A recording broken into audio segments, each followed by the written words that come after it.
Love, play. Give me you. I hope it's not too late. Lord, give me you. Lord, give me you. Lord, give me you. Oh. Hello, hello, hello. I want to welcome you to another episode of Up Close and Personal with Angela. I'm super excited about today's interview opportunity to share this amazing author, motivational speaker, woman of many hats, I must say. But I'm super excited to be able to share her with you guys today. If you would do me a favor, if you would share this broadcast in your circle of influence, because I'm sure there's going to be someone out there that's going to need something that's going to be said across this broadcast throughout today. For those that do not know who I am Angela Thomas Smith. I'm the founder of AALAC, the African American Author Literacy Awareness Campaign. I am also the CEO of Aspiring Authors Magazine, where my desire is to bridge the gap between brown authors all over this world and to touch on topics that's affecting our brown community. I truly believe in learn, love, and lead. I tell you, we're in a time right now that we have to realize that we are still learning. We're still students. We have not arrived. We've not learned all that we can. So we have to be willing to learn. And in everything that we do, we must show love. Love draws. Love covers a multitude of sin. Love is action. Love is the fear of God. And leaders. We build leaders so that they can lead. We have to be willing to let them go. Today, I want to introduce you guys to this amazing woman that is definitely leading the way for many. She's leading by example. Her platform is gratitude. She loves to talk about gratitude. And I tell you, I'm honored to bring her up and to allow her, I'm going to allow her to introduce herself. And then we're going to be talking about the book, between the message between the towers, which I think is very fitting for the anniversary that's coming up on this Saturday. So without further ado, I want to introduce you guys to my friend, my fellow author, Milagros Romero. Hi, good afternoon. My name is Milagros-Romero. And yes, I am an author, but I am also an encourager. And I am all about gratitude. After the life I have lived, I can only be grateful to be here. So it is an honor that Angela is sharing this platform with me so that I can bring to you some of the stories and experiences that I lived during the time 9/11 was happening. Thank you, Angela. Well, I want to thank you for coming on and your willingness to share, because I know with 9/11 anniversary coming up, I know a lot of people are probably feeling a lot of different ways. And I know that some people are probably still grieving and going through the grieving process. Because I know I lost my mom 12 days after my 16th birthday. It wasn't to something like 9/11, but just the fact that I lost her and how that process was. And still some days I miss her like it was just yesterday. So I can just only imagine with what took place on 9/11 and how that has affected people. I want you to share a little bit about your inspiration behind the book, and why you chose to write this book. I don't know if I can say it was my choice because the book is written mainly in poetry form, but it was poetry that I was writing as the events were unfolding on that day. It was like I was inside of the have an explanation. And when people ask me to explain, I tell them, well, if God wanted me to have an explanation, He would have given it to me. I only had the experience. I was a vessel that He used to go through this so that I can share. And I believe that the reason it happened is because, like you said, a lot of people were lost. And we don't know what these families are going through, what they are experiencing even now. So I am praying that through this platform, we can get to share with the people something that is going to bring hope even beyond the families, because many people around the world were affected. Milagros, um, there are a couple people asking if you can turn up your volume. Um, I can hear you, but Okay. they're saying they can't hear you. Um, so can you turn your volume up a little bit? Is there any way you can turn your volume up? I think my volume is to capacity. I don't Yeah. know how to deal with this, and I apologize. Most people know that I have problems with my vocal cords, so it's Yes. Uh, yeah, and I want them to know that. So I'm for those that don't know, Mila Gross, she does have a voice. She has something going on with her voice, but I don't think I can hear you. okay. I can hear you. I can hear you fine. I mean, it's not low. I'm not sure, but we're gonna continue because I can hear you fine. Sure, sure. Yeah, so that is the reason why I wrote the book. I just can't imagine. I remember that day also well. I was in Atlanta. I was living in Atlanta, and I worked at a hotel out by the airport. And at that particular time, because of where I was working at, I always took public transit because I could just jump on the train and the train would let me off and I'll be right there in front of my house, not too far. So I remember that morning also well. And it's like when I got off work, I didn't know what was taking place, but when I got off work and as I began to get on the train, I could feel something was not right. I could just feel it. And the closer I got to home, I could just feel the heaviness. And then when I turned on the TV, it just like all of that just bombarded me. Yes. And it was just so I could just imagine what you was going through. And wow. I want you to share, if you would, a piece of your poetry, a piece from that book, so that people can get an idea of what you was feeling and what you was going through during that time.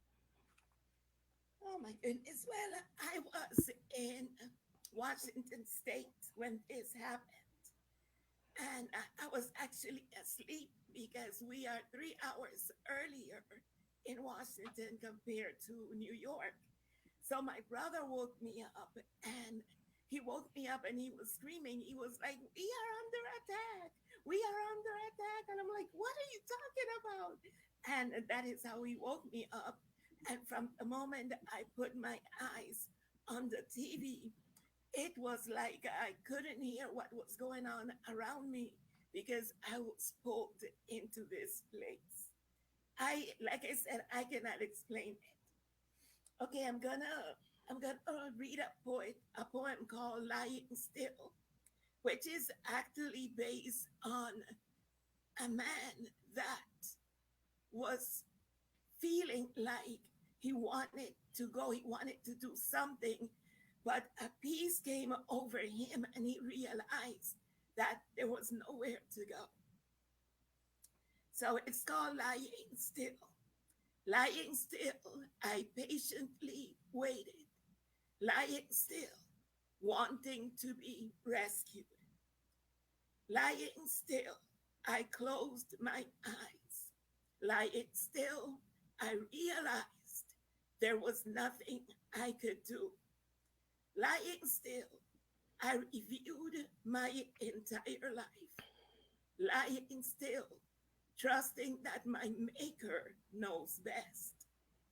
Lying still, I asked forgiveness from my Lord. Lying still, I found my way to God.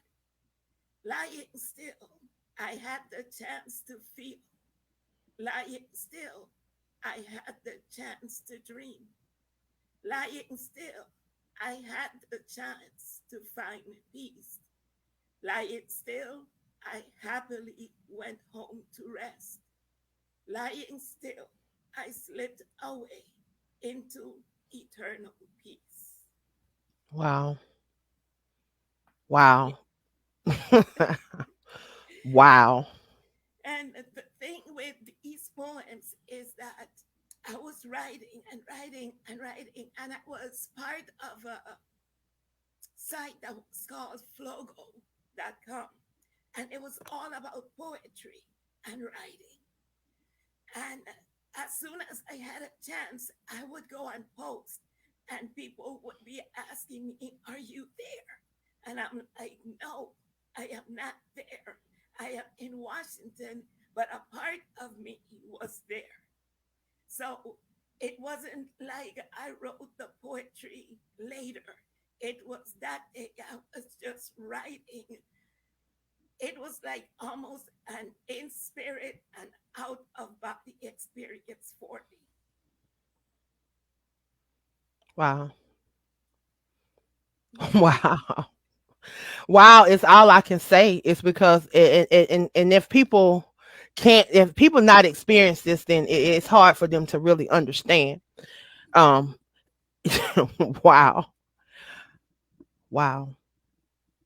I'm just over here just like when you read that poem, not only could it relate to 9/11, but it can relate to people right now, because I have a young lady that even on yesterday, people don't even know the things that we go through as encouragers, as motivational speakers, as people that motivate and push people. I had a young lady yesterday that's dealing with her mom is transitioning. We don't know when she's gonna leave, but she's in the process of transitioning, and just sitting here listening to that poem, Yeah. just sitting here listening to that poem just took me to her situation, and imagining a lot of people just sitting in what they were going through, and then they just slip away. Yes. Yes. I wrote these poems, and I wanted to be able to get them to the family some way. I am still not savvy when it comes to technology, but back then I had zero experience. I don't even know how I found flogo.com. Have no idea. I know, well, the spirit leads, right? And I'm sure that God had opened that platform for me to share. But I even sent emails with some of the poems to the New York Times. And for me, like they would really have time to look at my poems when such a tragedy was going on. But I was just feeling this desperation of getting these messages out. I was feeling the weight of the responsibility of being an encourager of some kind of hope, some kind of peace, some kind of comfort to these people. Mhm. And I couldn't, and I tried, and at the time I was very ill as well. So it's like I couldn't even think straight. Like, how do I do this? What can I do? Where can I go? So in 2011, which is 10 years after, I got very ill to the point that I was septic. I was in ICU for 3 days, and the doctor told me I was dying. And he said, "We can't assure that you're going to leave here." Because I was like, "Just tell me. I need to know, because if I know what's going on, then I know how to adjust myself. I know how to pray. I know how to find my peace." And I was happy that he said these things to me. when I got out and found some healing, I realized it's like it hit me. Okay, so what are you going to do? Are you going to die and keep these messages trapped inside of you? And I got so sad and I repented, and still repentance would not help me because sometimes we have to take action.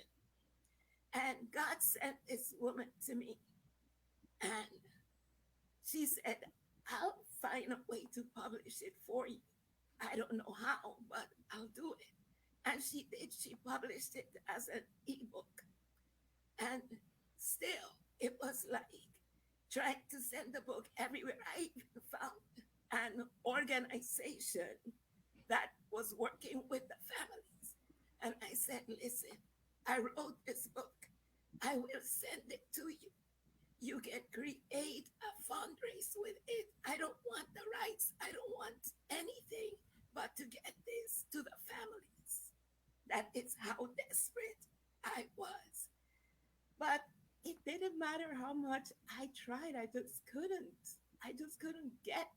It's like maybe, right, by the grace of God, some of these people may have seen one or two of the poems, or maybe someone told, I don't know.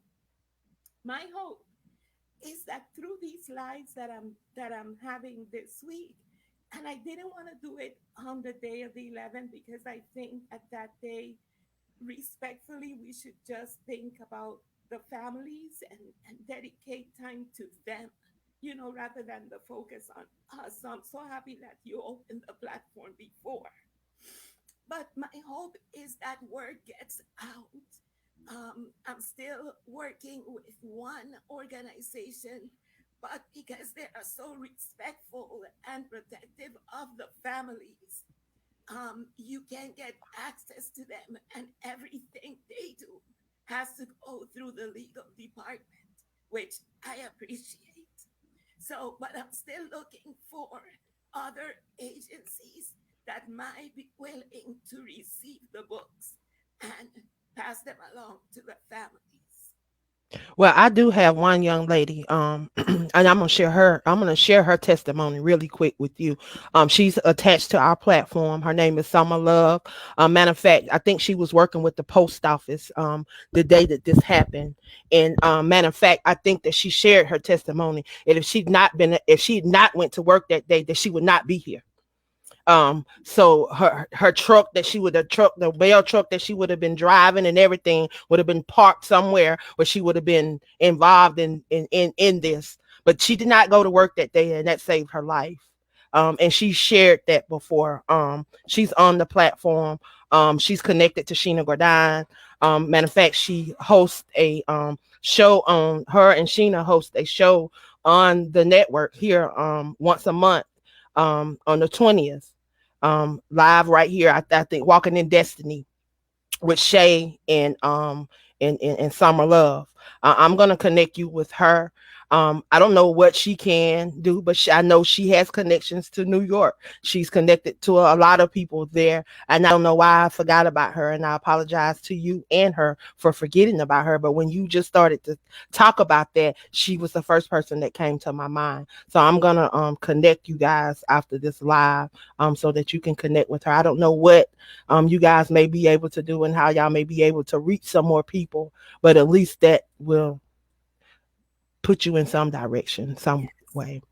So Every we're gonna help, do that. every help is great help. So I appreciate that. And again, on the 11th, which is Saturday, let's remember, let's pray. I have opted that there's a certain time of the day I pray for my family, and this week I've decided to dedicate that hour to praying to these families. A lot of people, I don't want to say maybe insensitive, but they would say, oh my gosh, that happened so long ago. Get over it. They should just go on with their lives. They are going on with their lives. But when you lose people that you love, They live within you. And sometimes when you remember them, you get depressed, you get sad, you get broken, you miss them. You were talking about your mom. I lost my mom in 1996. And although my experience with her wasn't always the best, I miss my mother every single day. Every single day. And to think that these people were taken without warning, without any kind of signs. You know, you left your home. Maybe in a rush you didn't say goodbye. And your child, your husband, your friend, whoever was left behind may feel there is no closure. You might have had a fight with your husband, your child, and you left, and something stayed unresolved. So the book addresses, this kind of thing. Is like, let's see if I find this hmm, this poem. This this one really was something, because they spoke a lot about the man that was captured falling, but they never really fully expressed about. They always said he looked peaceful, right? But people that had video later on, I think I saw it maybe 3, 4, 5 years later, where they showed the man like struggling and fighting as he's falling, and then suddenly he got peaceful. Well, on that day, I wrote this poem, and it's called "You Don't." Oh my gosh, you don't need to catch me. Unknown are the reasons why my surroundings became disturbed, unaware of the danger that struck without provocation. I heard an explosion, and tremors now controlled this building. I am at such high level, many feet of solid and firm grounds. The ceiling begins to fall, and cries of desperations are heard. The floors just caved, and I begin to fly, actually falling into what looks like an abyss. You watched me helpless, wanting to break my fall, needing to catch my fate. But you don't need to catch me. My heart and spirit were already caught. The greatest and most wonderful thing is that I am fallen. I am facing God. Angels extended their wings and embraced me with love. They took me to a peaceful place of rest. You don't need to catch me. Can Wow. you can you imagine the amount of people that were on the ground watching these people fall? And you want to stop them, you want to help them, you want to catch them, but you can't. Hmm. And this man, I felt the struggle, and then I felt the peace, a peace that came over him. And I saw the angels just grab him. And when he was falling, it's like he saw this woman crying, screaming, wanting to run to go help, and she couldn't. And the thing that I felt with this poem is that he was on his way to death, but something in him wanted to appease and comfort those that were on the ground. So Wow. yeah, Wow. I definitely want to be able to share this. So I want you to share with those that are tuned in how they can purchase this book, how they can reach out to you, how they can support your platform. I am running this book in this issue of Aspiring Authors Magazine. So it will information will be inside of this magazine as well. Because I do think that people need to know about this book and how they can get this book. Um, even if you may be going through the grieving process, I think this book would be inspirational and would be encouraging and comforting at this point, because just listening to the message, because I haven't had the chance. I know you sent me the manuscript. I hadn't had the chance to look at it yet, but after today, I will be looking at it, because those two poems alone have touched me, and I'm going to be sharing those poems with somebody that I know that they would touch as well. So thank you for just being obedient and hearken to the call, because you had to definitely be in tune with God to be able to to bring this message, because it is a message for the people, a message of comfort. Amen. Amen. So the book is available at lulu.com and it is called Messages Within from Within the Towers. Messages from Within the Tower. When you go to lulu.com, in the search, you can enter my name, Milagros Romero, or you can enter the name of the book. I have a bit.ly website that I can give you. It is https colon. I can't. If they're tuned in, and most everybody that's tuned in right now are tuned in on Facebook. If they're on Facebook and if they're on the L3 movement page, the link is posted inside of this post that I've been sharing. So every post that I've shared that link as well, so they could go over, they can click on that link, and it would take them directly to your author's page on Lulu. And I've shared some more of your reads that I found when I went over to the page. So it's shared in this link. Um, they definitely can connect. I Um, just put it in the messages as well. yeah, I see it. It's up, so they'll see it. Yeah.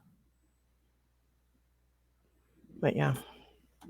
So one of the things I have been asking is for people to donate. It's not for me. It is actually to buy copies of the book to send to the organizations that are opening their door to receive the books. So if you go and I was thinking people could maybe buy the books and send them, but I don't have a specific address to send them yet. So if they go through Cash App or PayPal, the information is in the messages. Then we can purchase the books and get them to the agencies that are dealing with the families, which is my greatest hope right now. Well, you do you have a website? You have a website, correct? No, You don't have a website, no, so they can follow you on Facebook. yes. Milagros-Lotus Beauty Romero. And they also can find her over on Lulu. She does have an author page. It lists all of her books that she has through Yes. Lulu. So definitely, I want to encourage you guys to go over and check out this book. I think it would be a great read. And if you don't want to read it, buy a copy to donate, or make a donation. Um, I think what you're doing is very commendable. I think it's needed, and I definitely will be sharing it across all of my platforms. And I want to thank you for taking the time to come on today and to share. Is there anything else that you want to share with the people before we close? I just want to say thank you first to God, then to you. And I want to thank the amazing people that God has connected me to. I sent out a message maybe 5, 10 minutes before the live started, asking people to pray because this is a very sensitive subject for me. It to me it's even bigger than my story. Really it is. So I was overwhelmed with people praying for me, sending messages and encouragement. I started to cry. I'm like, oh my goodness, I haven't even started. And I'm already crying. What am I going to do when we get to the live, right? But they really helped to strengthen me and get through this. And I just want to say, Angela, I really love you. And I'm so grateful for everything that you do. As I posted earlier in one of the comments of one of the lives you had, what I really love the most is that you go forth and you go with force, but you do not go alone. You take many with you, opening and reaching the way so that there is a platform where others can stand and bring forth their gifts. So thank you very much for that. I thank God. When I realized that I had power, he when he dropped that word power in my spirit in 2020.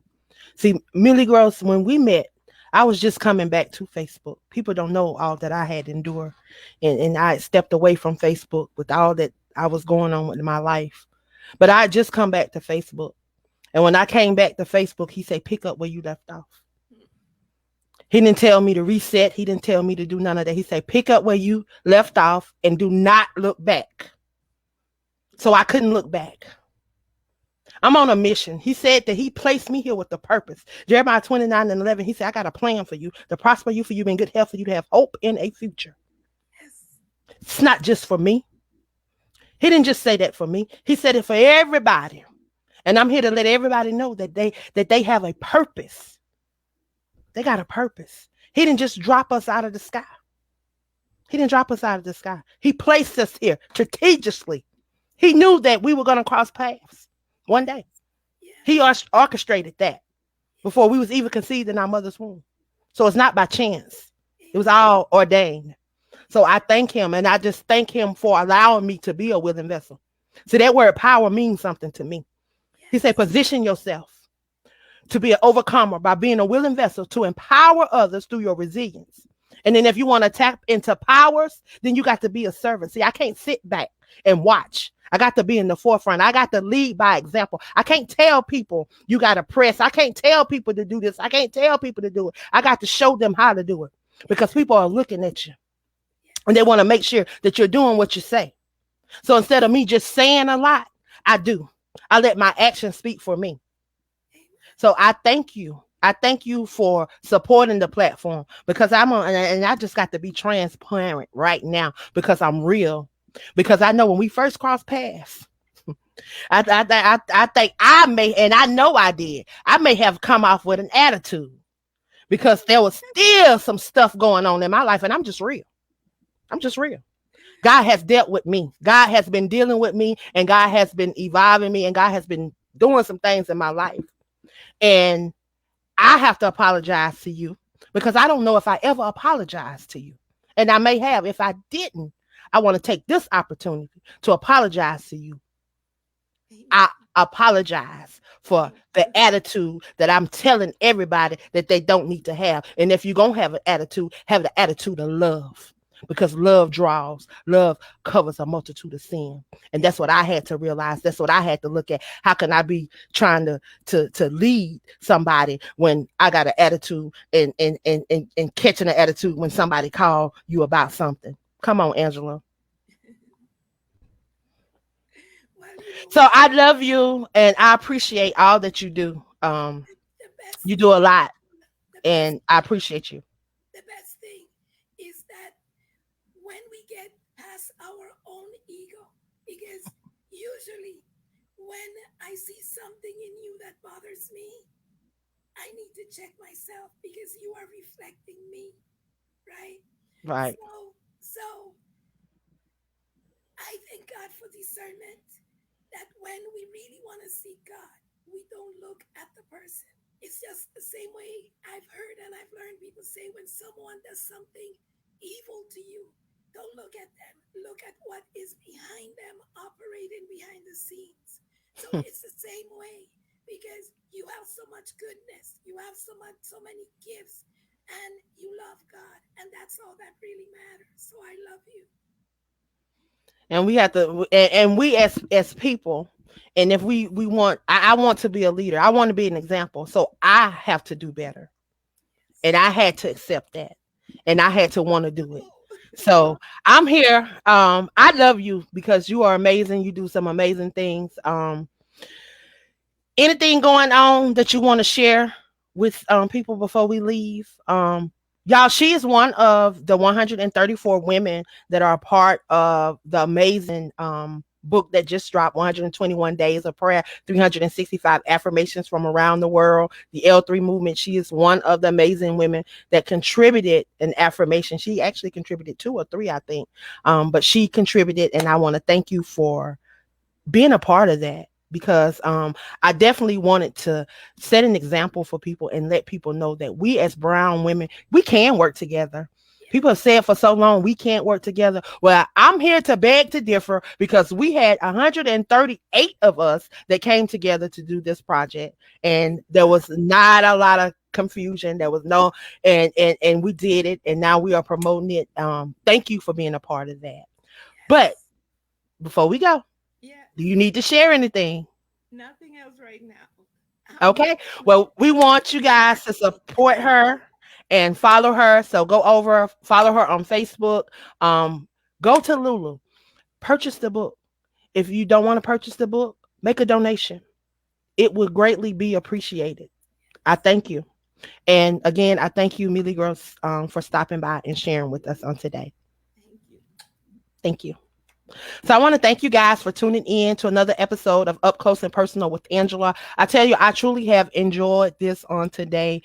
Please, I want to urge you guys to go over, support her efforts and all that she's doing. She has some amazing books. Check out her books. Follow her platform. If you need to learn about being grateful, I'm telling you, she got some tips for you. I love you guys, and there's absolutely nothing you can do about it. Be blessed. Have a great day.